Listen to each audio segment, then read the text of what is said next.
पर आप सभी का हार्दिक स्वागत है। आज का टॉपिक एक इंडिपेंडेंट टॉपिक ही है। हमने पिछली क्लास में स्टैट्यूटरी बॉडीज की, आज का टॉपिक उससे थोड़ा सा अलग है कि इंडिपेंडेंट टॉपिक कैसे कि इससे रिलेट नहीं कि डिपेंड नहीं कि पीछे वाली वीडियो देखी या और हमने पढ़ा। आज का टॉपिक है history of parliament. History of parliament और हम वैल्यू कैसे निकालते हैं एक राज्यसभा के इलेक्शन में।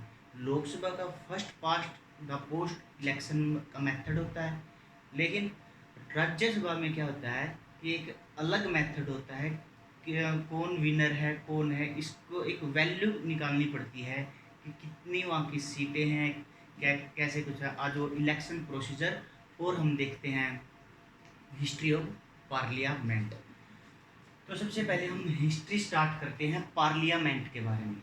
पार्लियामेंट कैसे है? पार्लियामेंट ऑफ इंडिया से पहले क्या सिस्टम था इंडिया में, कैसे सरकार कैसे संसद थी, इस सब के बारे में जानते हैं। तो स्टार्ट करते हैं। स्टार्टिंग में था imperial legislative assembly. Imperial legislative assembly. Imperial Legislative Assembly founded in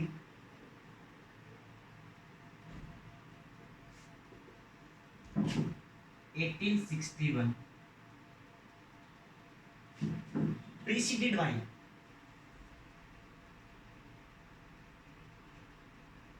by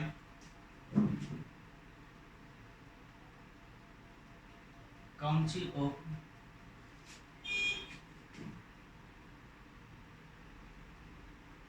Governor General of India। देखो 1861 से पहले जो इंडिया में सिस्टम था, council of governor general of India की एक काउंसिल हुआ करती थी, और उसके बाद council of governor general of India succeeded by imperial legislative assembly, and imperial legislative assembly is disbanded in 14 अगस्त 1947। 14 अगस्त 1947 को इंपीरियल लेजिस्लेटिव असेंबली को डिसबैंड किया गया, और imperial legislative assembly is succeeded by constituent assembly of India.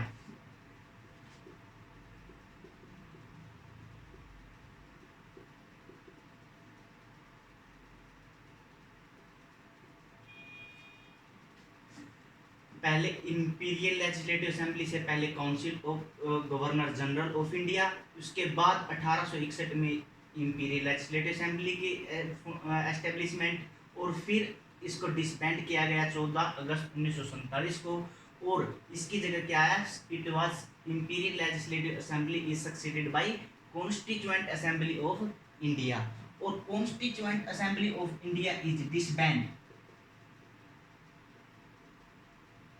disbanded 26 Jan 1950।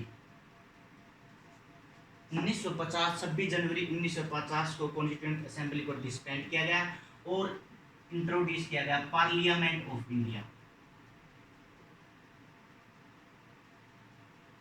Parliament of India. तो ये थोड़ा सा जो इंट्रोडक्शन है कि इंपीरियल लेजिस्लेटिव असेंबली से पार्लियामेंट में कैसे आए, और आज जब इंडिया में राज्यसभा और लोकसभा दो सदन हैं, तभी इंपीरियल लेजिस्लेटिव असेंबली में इंडिया में बाई कैमरल सिस्टम इंट्रोड्यूस किया। एक वर्ड है बाई कैमरल, उसको समझते हैं। बाई कैमरल का मतलब क्या होता है?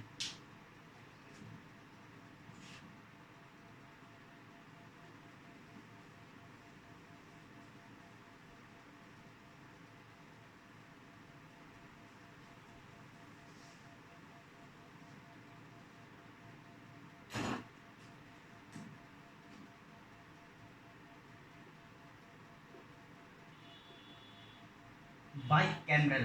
बाइकैमरल का मतलब होता है कि सदन में दो हाउस, यानी भारतीय संसद के जैसे दो सदन है, अपर हाउस और लोअर हाउस, जिसको हम क्या कहते हैं, राज्यसभा, जिसको हम अपर हाउस भी कहते हैं,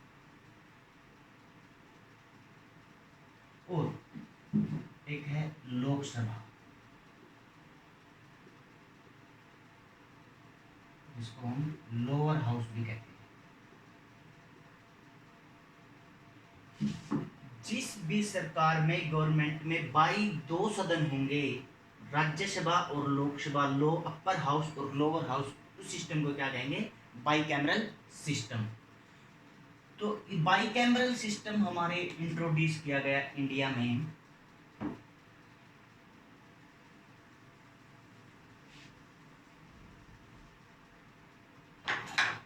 देखिए via government of India act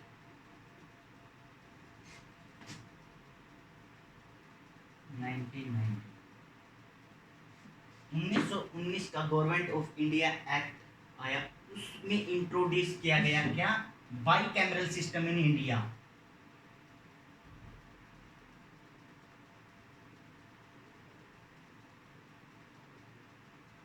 system in India, bicameral system introduce किया गया गवर्नमेंट ऑफ इंडिया एक्ट 1919, और इसी को हम एक नाम से और जानते हैं, क्या, Montagu Chelmsford reform. Montagu Chelmsford reforms, Montagu Chelmsford क्यों कहते हैं, क्योंकि मोंटेगू उस टाइम पे 1919 में जब government of India act introduce किया गया, तो मोंटेगू थे secretary of state for India,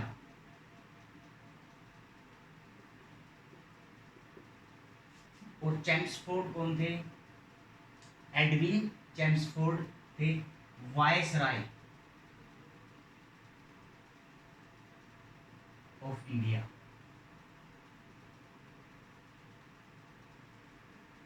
ये थे 1916 से 1921, 1916 से 19 वायसराय थे, वायसराय ऑफ इंडिया चेम्सफोर्ड, और मोंटेगू कौन थे, secretary of state for India. Secretary एक मेंबर ऑफ पार्लियामेंट होता था ब्रिटेन में, वो ब्रिटेन में बैठ के अपने उसके नीचे 15 मेंबर थे, 15 मेंबर, और सेक्रेटरी ऑफ स्टेट एक कॉलोनी को रिप्रेजेंट करते थे, एक कॉलोनी के हेड होते थे। ऐसे ही हुआ अमेरिकन रिवॉल्यूशन के टाइम पे कि रिप्रेजेंटेशन था ब्रिटेन का, लेकिन जो इनकम होती थी वो होती थी अमेरिकन की, USA, United state of America. USA में जितनी भी कॉलोनीज थी उनमें सभी ब्रिटेन के ही लोग रहते थे। बाकी जो नेटिव अमेरिकन थे उनको जैसे कि हम जानते हैं रेड इंडियन, वो नॉर्थ ईस्टर्न साइड पे थे, और सॉरी वेस्टर्न साइड पे थे, और ईस्टर्न साइड पे ब्रिटेन की कॉलोनीज थी। अमेरिका में ब्रिटेन की 13 कॉलोनीज थी, और उसी से रिवॉल्यूशन स्टार्ट हुआ था। 13 colony Pennsylvania, north Carolina, south Carolina, Georgia, Florida, Pennsylvania, Massachusetts, main, Vermont, Maryland, New York, Washington, ये सभी 13 कॉलोनीज थी, और इन्हीं 13 कॉलोनीज ने रिवॉल्यूशन स्टार्ट किया।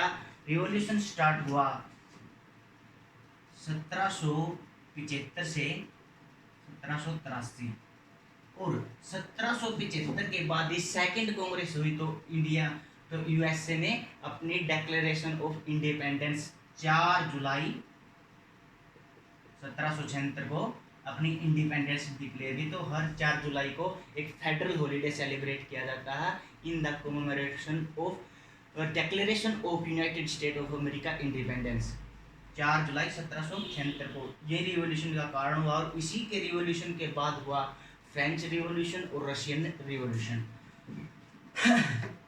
तो ऐसे सेक्रेटरी ऑफ स्टेट जैसे कि ब्रिटेन के रिप्रेजेंटेटिव थे, ब्रिटेन की संसद में बैठते थे, अमेरिकन को की 13 कॉलोनी को रिप्रेजेंट किया, वैसे ही इंडिया एक कॉलोनी थी ब्रिटेन की, और उसका हेड होता था secretary of state for India. और उस टाइम पे जब इंडिया में बाई कैमरल सिस्टम इंट्रोड्यूस किया गया via government of India act 1919, उस टाइम पे मोन्टेग्यू सेक्रेटरी ऑफ स्टेट थे और चेम्सफोर्ड इंडिया में, और चेम्सफोर्ड वाइसराय ऑफ इंडिया थे, जो 1916 से 1921 तक थे।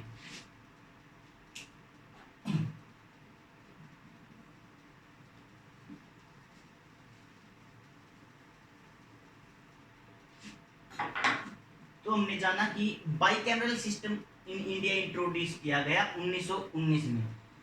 तो बाइकैमरल का तो 2 सदन होंगे, तो फिर उनके नाम भी इम्पोर्टेंट है। तो 1919 के बाइकैमरल सिस्टम इंट्रोड्यूस करने के बाद मैं imperial legislative assembly, imperial legislative assembly, imperial legislative council, imperial legislative council को डिवाइड किया गया 2 सदन में, यानी बाइकैमरल सिस्टम में। ये कौन कौन से थे, ध्यान देना कि बाइकैमरल सिस्टम 1919 में इंट्रोड्यूस किया, तब का इंपीरियल लेजिस्लेटिव असेंबली 2 सदन में डिवाइड हुई। अपर हाउस का नाम था council of state, council of state, ये था अपर हाउस, और था central legislative assembly, central legislative assembly lower house.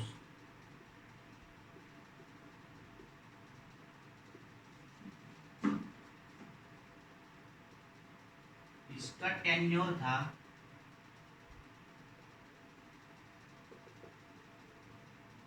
5 year और लोअर हाउस का 3 ईयर।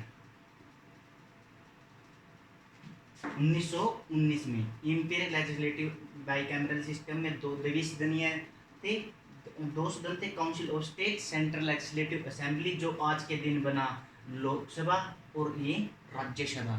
तब इनका नाम था सेंट्रल लेजिस्लेटिव असेंबली और council of state upper house. तब टेन्योर था 5 ईयर और 3 year. Imperial legislative assembly bicameral system is introduced via Government of India Act 1990, also known as Montagu-Chelmsford reforms.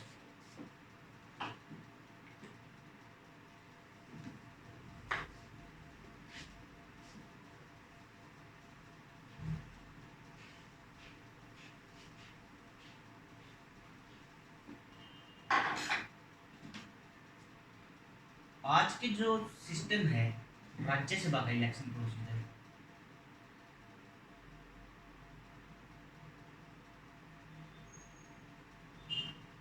Seat distribution of seats देख लेते हैं कि bicameral system में council of state और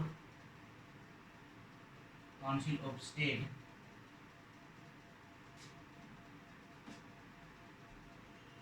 और क्या था central legislative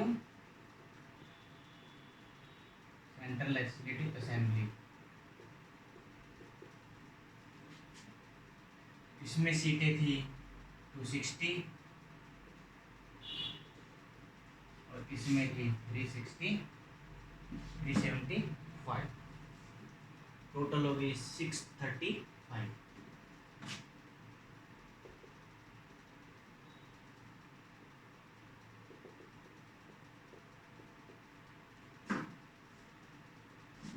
council of state, और ऐसे ही बना काउंसिल ऑफ स्टेट को हमने देखा कि कैसे कॉन्स्टिट्यूंट असेंबली में सक्सीडेड हुई, और उसके बाद ये सक्सीडेड की गई पार्लियामेंट ऑफ इंडिया और पार्लियामेंट ऑफ इंडिया को डिवाइड आज के दिन है लोकसभा और राज्यसभा।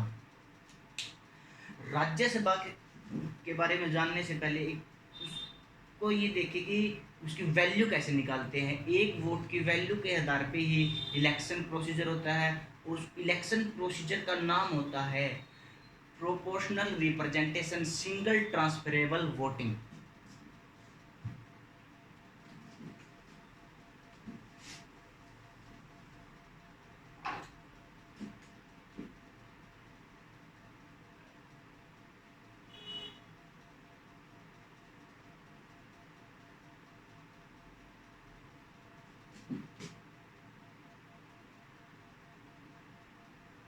और राज्यसभा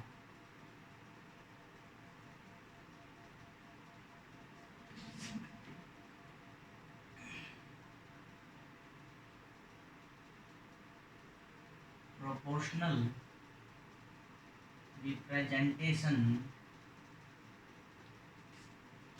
थ्रू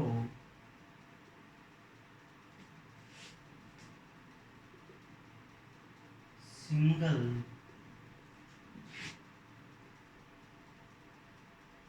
ट्रांसफरेबल वोट। इस मेथड से मेंबर ऑफ पार्लियामेंट राज्यसभा के लिए इलेक्टेड होते हैं और इनकी वैल्यू निकालने के लिए हम एग्जांपल लेते हैं, जैसे कि हरियाणा का। हरियाणा में राज्यसभा की सीटें हैं, राज्यसभा को एक नाम से और जानते हैं council of state. Council of state यानी स्टेट रिप्रेजेंट राज्यों की सभा। राज्यसभा यानी राज्य, तो राज्य से मेंबर जाएंगे। हर एक राज्य में इंडिया में सीटें डिस्ट्रीब्यूट की गई हैं कि राज्यसभा में इस स्टेट से कितनी सीटें। जैसे कि एग्जांपल है हरियाणा से राज्यसभा की कितनी सीटें हैं, 5 सीटें हैं। तो इसका इलेक्शन प्रोसीजर क्या है कि ये कैसे देखें कि इन 5 में से जीते जो इलेक्शन होता है वो जीतेगा कैसे, कितने वोट मिलने चाहिए, क्या क्राइटेरिया होना चाहिए। अगर मेथड होता first pass the vote pass the post, first pass the post, first pass the post, तो जिसको ज्यादा वोट मिले वो विनर। लेकिन ऐसा यहाँ नहीं है, तो इसको देखने के लिए वैल्यू निकालनी पड़ती है कि वैल्यू ऑफ वोट क्या आती है। वैल्यू ऑफ वोट निकालने के लिए एक सिंपल सा मेथड है।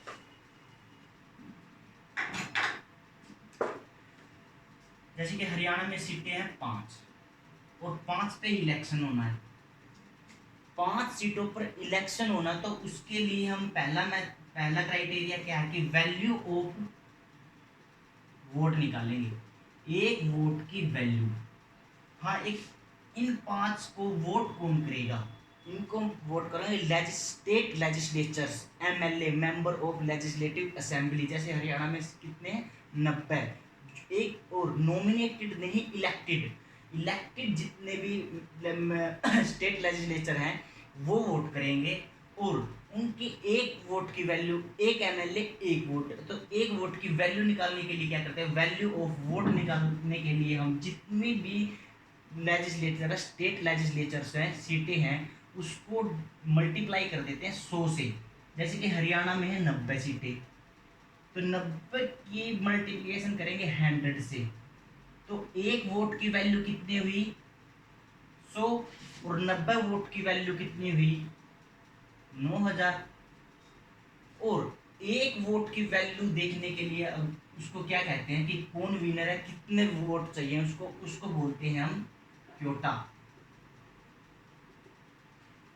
तो ये निकालने के लिए हम क्या करते हैं, जितने भी वैल्यू है और जितनी भी सीटों पर इलेक्शन होना है, मान लो कि 5 सीटों पर हरियाणा में 5 सीटों पर इलेक्शन होना है, तो 5 + 1 ऐड करेंगे और क्वेश्चन 1 ऐड करेंगे। ये है फार्मूला। तो इसको देखने के लिए अब ये देखिए 516 हो गया। 1501 5 है 15 सेकंड लगता है ये 1501 1501 हमने एक वोट की वैल्यू कितनी मानी थी 100 तो 100 से डिवाइड कर देंगे तो ये आ गया 15.01। अब एक वोट कितनी वोट चाहिए एक एमएलए एक वोट तो 0.01 तो ले नहीं सकते किसी भी एमएलए को तो कितने वोट चाहिए मिनिमम 15 वोट तो होने चाहिए तब वो होता है। फिर उसका सिंगल ट्रांसफरेबल चॉइस होता है जैसे कि 5 कैंडिडेट हैं 5 कैंडिडेट हैं तो वो पांचों का चॉइस क्या है पहली चॉइस ये दूसरी चॉइस ये तीसरी है चौथी है ऐसे ही सभी चॉइस के आधार पर एक वोट एक एमएलए एक को वोट नहीं करेगा पांचों सीटों पर वोट करेगा लेकिन वो चॉइस पे यानी ऑर्डर क्या है पहले किसको वोट दिया पहले किसको बनाना चाहते हैं दूसरे नंबर पे कौन तीसरे नंबर पर कौन इसी को कहते हैं proportional representation through single transferable. ये वही है कि एक व्यक्ति की चॉइस होती है कि हाँ पहले नंबर पर पहली चॉइस ये है दूसरी चॉइस ये है तीसरी चॉइस ये है इसी को कहते हैं single transferable through single transferable vote.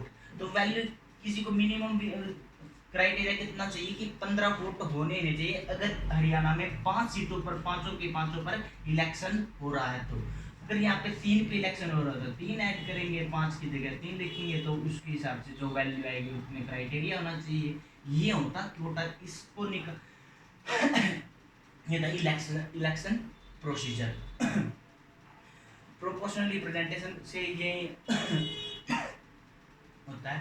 और जो राज्यसभा है उसका मेंबर है उसका चेयरमैन और एक्स ऑफिसो चेयरपर्सन होता है कौन वाइस प्रेसिडेंट चेयरमैन होता है वो सैलरी लेता है एक चेयरमैन के हिसाब से लेता है लेकिन वो रिप्रेजेंट क्या करता है vice president in absence of president act as president in case of death impeachment resignation president के एब्सेंस में एक्ट करेगा वाइस प्रेसिडेंट के और जब वाइस प्रेसिडेंट भी ना हो तब chief justice of India act करेगा प्रेसिडेंट की तरह।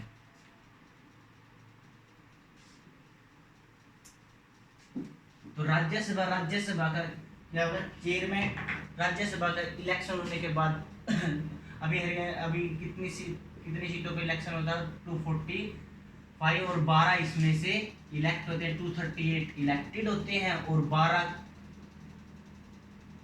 250 और प्रेजेंट में कितने हैं 245 और 12 इलेक्ट हो गए तो कितने हुए 233 इलेक्टेड हैं और 12 नॉमिनेटेड हैं।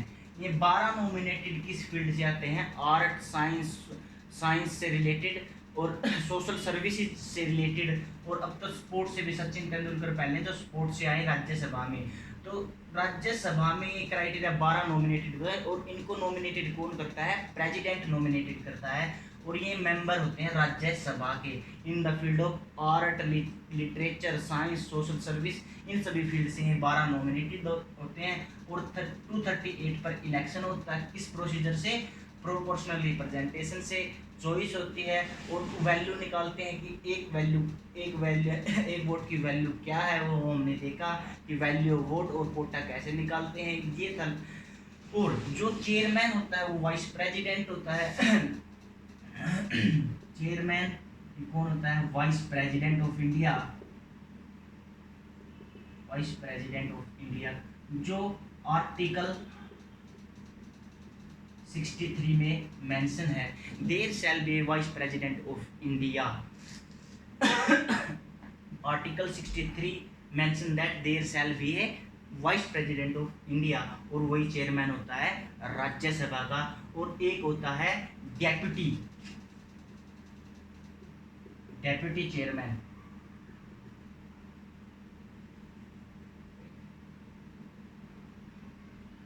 करंट में चेयरमैन होगा तो वाइस प्रेसिडेंट तो करंट में कौन है M Venkaiah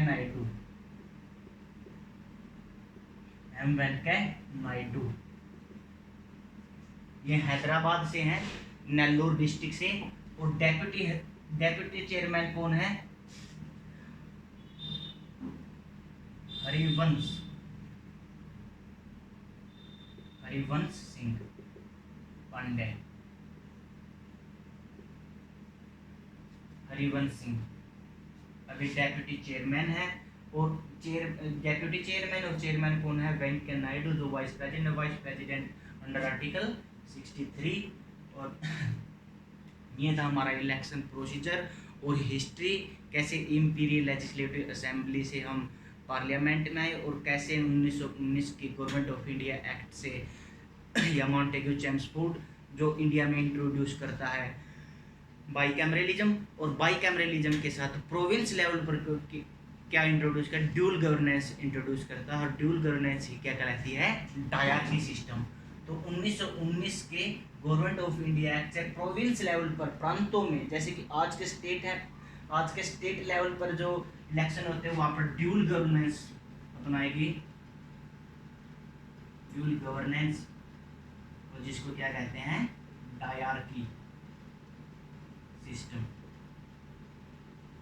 Diarchy system was introduced at province level by via Government of India Act 1990 और Montagu Chelmsford reforms। तो ये था हमारा आज का topic. Thank you for watching my video.